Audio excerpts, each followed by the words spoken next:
Coming up in Myanmar, Tzu Chi volunteers in partnership with Myotal Eye Clinic help patients with cataract surgery.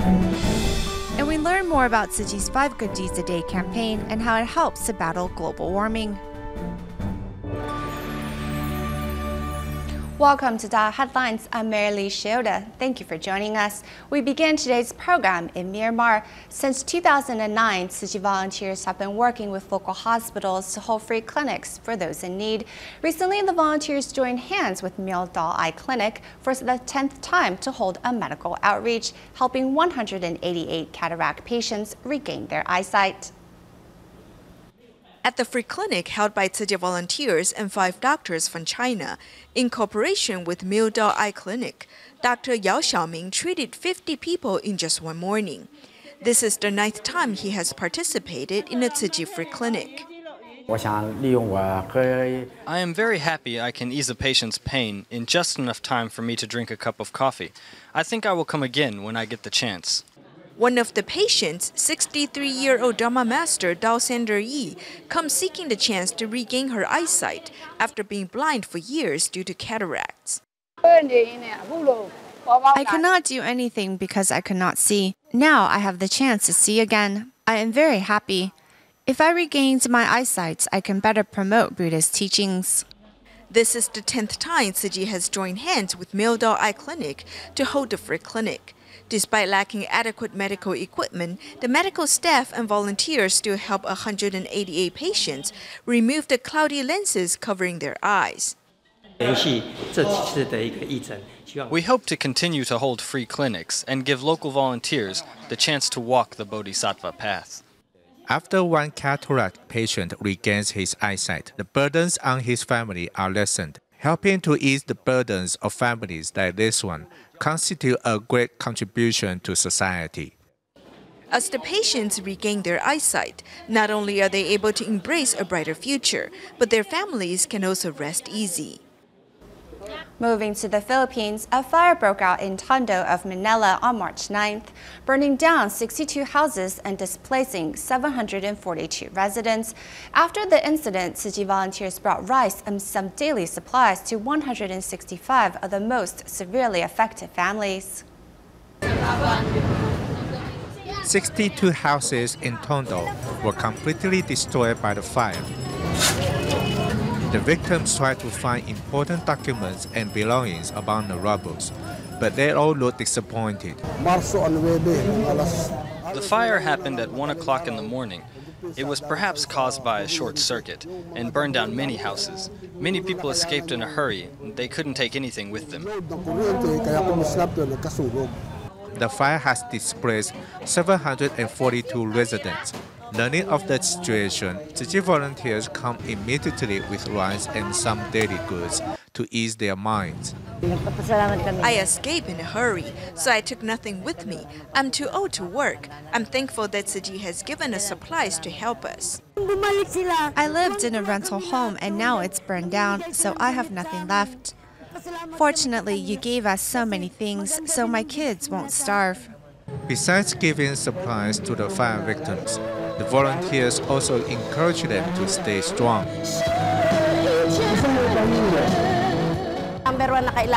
These fire victims have lost everything in the fire, so delivering the supplies can only help them temporarily.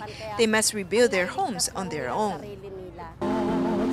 With assistance and best wishes of Tzu Chi volunteers, the affected residents are ready to stay strong on their path to rebuild. More on Tzu Chi's assistance for fire victims, but in Taiwan, a recent fire in Yonghe destroyed a Tzu Chi volunteer's home and factory. Against all odds, his family of 3 escaped unharmed. His Dharma family quickly offered assistance, including giving his family members a place to stay.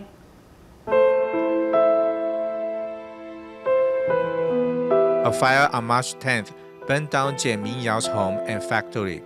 Fortunately, his family escaped the fire unharmed.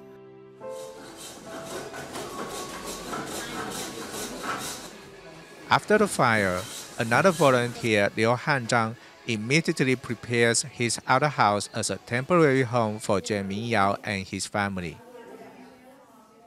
All the volunteers in Yonghe are in action.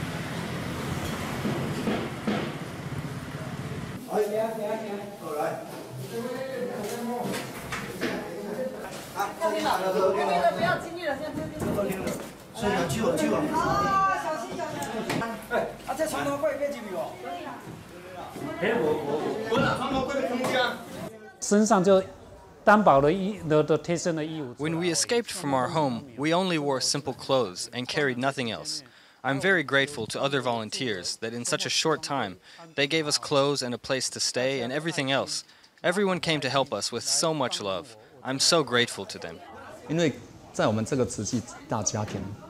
in this big Tzu Chi family, so we're like siblings to each other. Since he had encountered this incident, we should give him a hand. The fire destroyed everything Jeremy Yao had, but it also made him realize that there are other things in life for him to cherish. Tzu Chi's friendship is extended to Japan. On March 11, 2011, a tsunami devastated Otsuchi town in Iwate Prefecture and resulted in the loss of 1,284 lives. In the wake of the tragedy, over 4,000 households were displaced and forced to move into 48 temporary communities. 5 years has passed since Tzu Chi volunteers revisited the communities to see how these residents have recovered. In our next report, we'll talk to a resident still in the prefab units while meeting another who recently received her new home.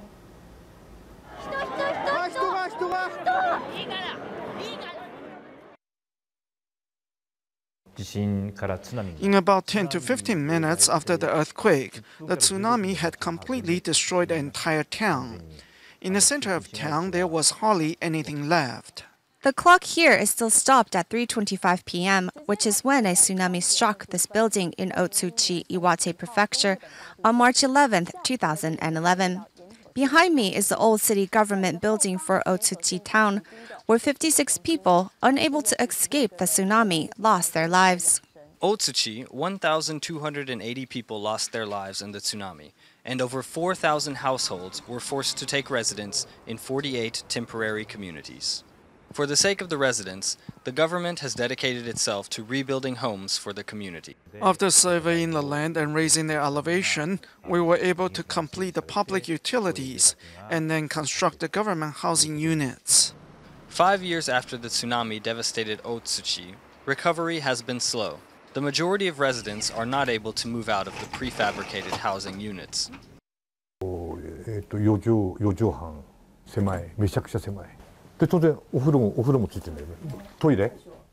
After 5 years, people are quite upset.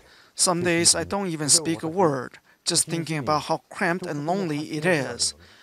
Like when I'm waiting to take a bath, the machine will automatically say the hot water is ready.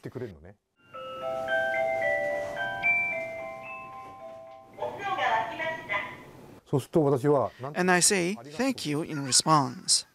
After their homes were destroyed by the tsunami, having to come live in these new prefabs for so long has only added to the discomfort and frustration of many residents. Both at the prefab and new housing communities, the biggest problem lies in getting people to interact with each other. The problem lies in their hoard. The best remedy for low spirits is to offer love and company. Today, Tzu Chi volunteers are visiting a resident in her new home. I've organized all of these here. This bathroom is handicapped accessible. The public housing is very convenient. I'm very pleased. Living in the prefabricated unit, I was quite blue. But bright colors can brighten your mood, you know. Moving here, I have brightened up a lot. Miss Konotera leads the visitors to her home's shrine, where she retrieves a letter that Tzu Chi gave her 5 years ago. This letter was given to me along with 50,000 yen. It was so moving. I was always determined to keep it because I never want to forget how you helped me. I consider it very precious. It is always right here. The compassion and hugs from volunteers are also something she will always remember. When I received the consolation cash, I was so moved that I was crying, and I will never forget the hug that you gave me. You all have come by every year to encourage us. It's so moving the way you look after us. After their goodbyes, the warm memories and the love Tzu Chi has shared will still be remembered for a long time to come.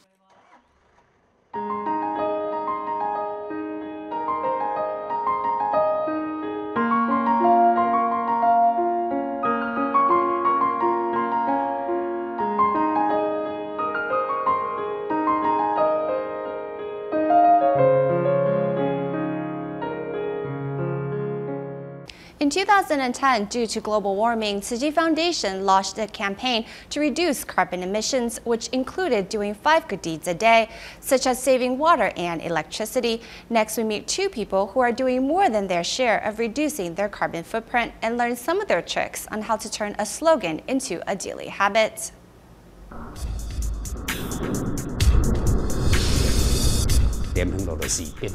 Using a shower head doesn't save as much water as using a water scoop.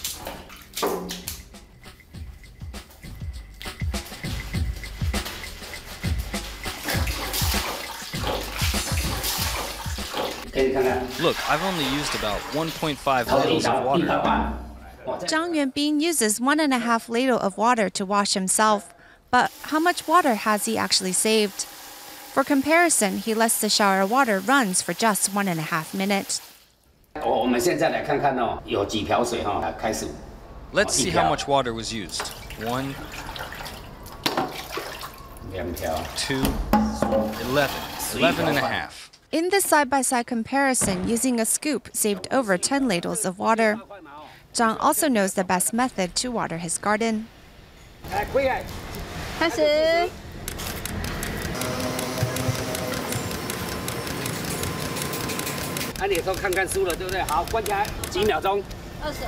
When using a hose, Zhang can water a patch of grass in 22 seconds. But with a watering can, only half of the patch is watered in the same amount of time. The trick lies in using his fingers to control the hose, which is tiresome. There is no shortcut to saving water. One cannot grow complacent. When water should be saved, every drop should be saved. When water is needed, one cannot scrimp either. This is the real truth about reducing carbon emissions.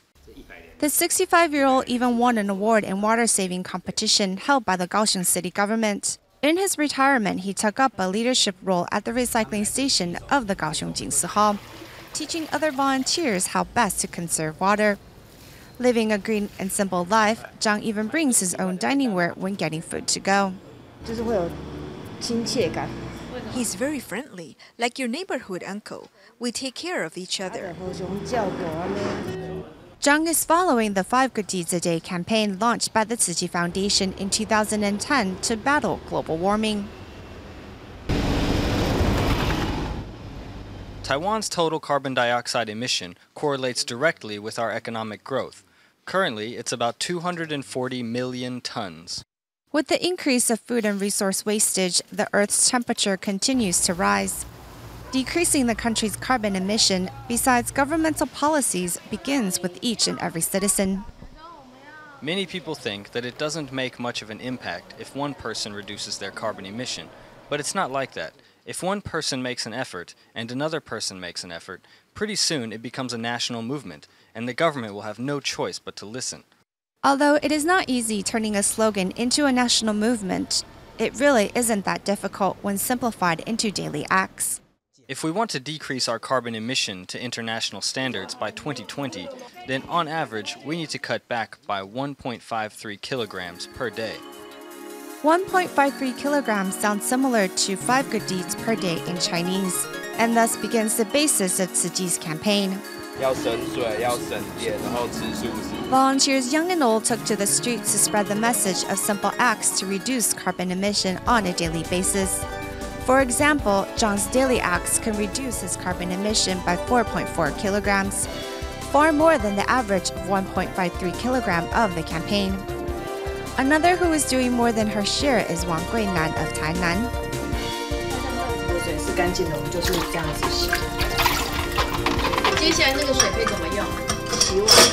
For both Wang and Zhang, loving the planet is not just a slogan. It's something they must do to leave the Earth in a better condition for their next generation. Back to the Philippines with some good news. 22-year-old Chizy Galan had difficulties supporting her aging mother and her children in the past because she didn't have any good skills or education. However, having joined Tzu Chi's livelihood program, she has attained good working skills and found a job. 22-year-old Chizy Galan is a single mother, but she has a job so she can look after her family. She wants to thank Tzu Chi for it.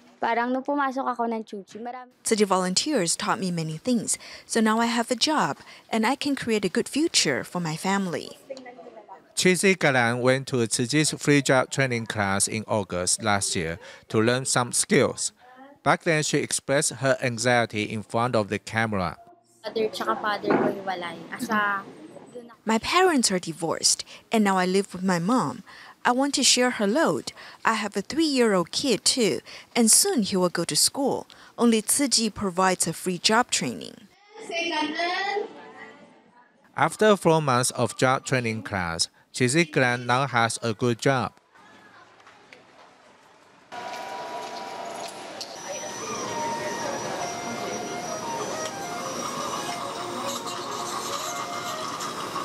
She is now a dental assistant in a dental clinic in Manila. Yeah, our assistants, Dental assistants are very important on our team. If they're well trained, they can give us much help. If Tzuji can continue providing free job trainings, these people will become the new force, and we can work happily together. The job trainings help many people realize their dreams and also save many families from poverty. Staying in the Philippines, Tzuji volunteers have been helping 796 students pursue college education by offering scholarship assistance. Among the recipients is Julie, who is ready to contribute to society and help support her family upon graduation day.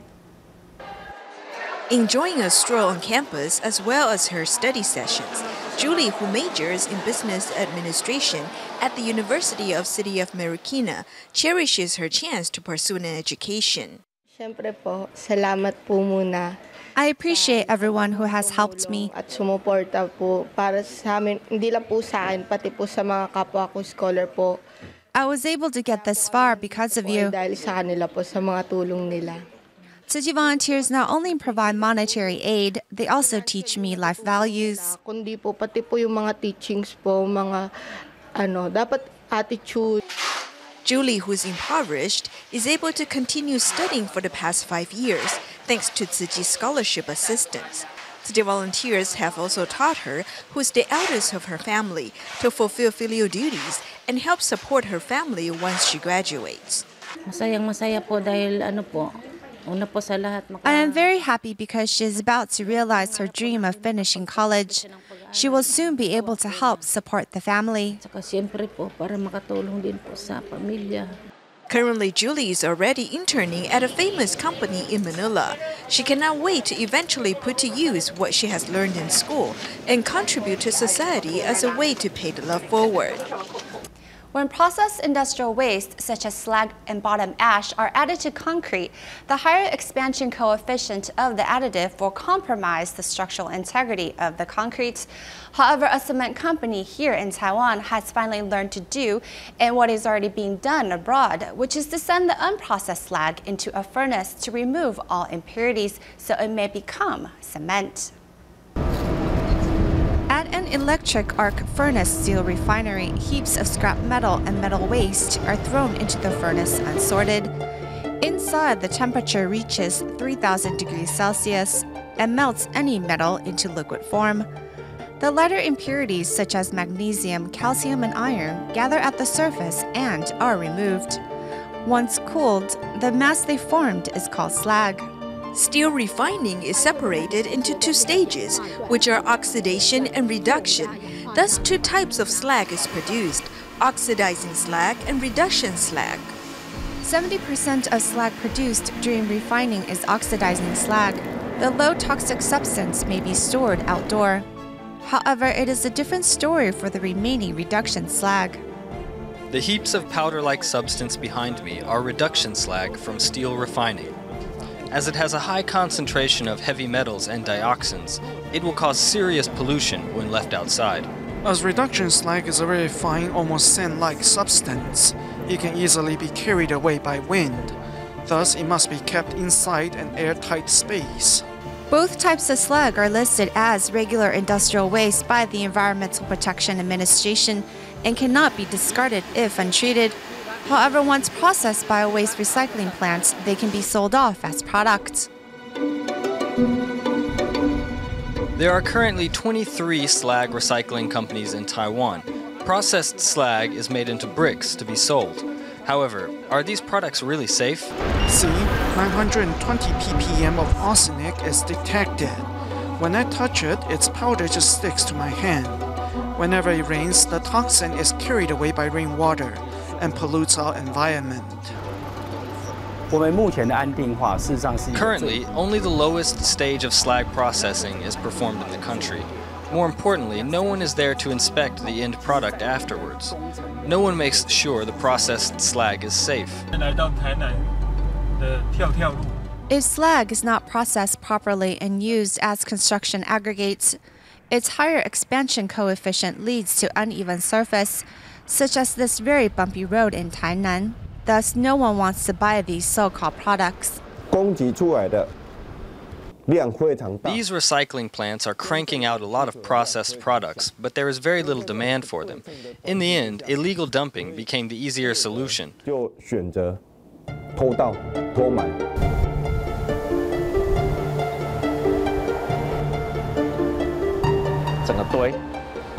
It's just dumped over here. As it is in powder form, it got sprayed everywhere. The contaminated water flows into the ditch and then our field, killing all the vegetables. Slag is a threat to the environment and doesn't work well when added to concrete. But what if it's made into cement? Slag has a high concentration of calcium, and calcium is the main component for cement. Thus, 2 years ago, a quick-thinking cement company began collecting 8,000 tons of slag every month and turns it into cement. To turn this unstable slag into the very stable cement, the use of this rotating furnace that is 70 meters long and 5 meters in diameter is required. After slag is grinded into powder form, it is sent into the rotating furnace, where it is exposed to high temperatures. This will break down the dioxins in it. The expansive calcium oxide found in slag, when exposed to 1,400 degrees Celsius, will react with silicon dioxide in gravel and form calcium silicates or Portland cement. Technically speaking, all cement plants have such a rotating furnace. The science behind it is the same, so all plants should be able to do this as well. If the cement industry can openly embrace this practice, then slag, which is the equivalent of poison here in Taiwan, can perhaps be finally given a purpose instead of instilling fear in the public. The China International Fashion Fair, held in Shanghai each year, is influential to fashion trends in Asia. With an environmental theme on the agenda this year, Daya Technology attended the event to showcase their eco-friendly garments. We will leave you with these images on the end of the program. Thank you for joining us. Goodbye.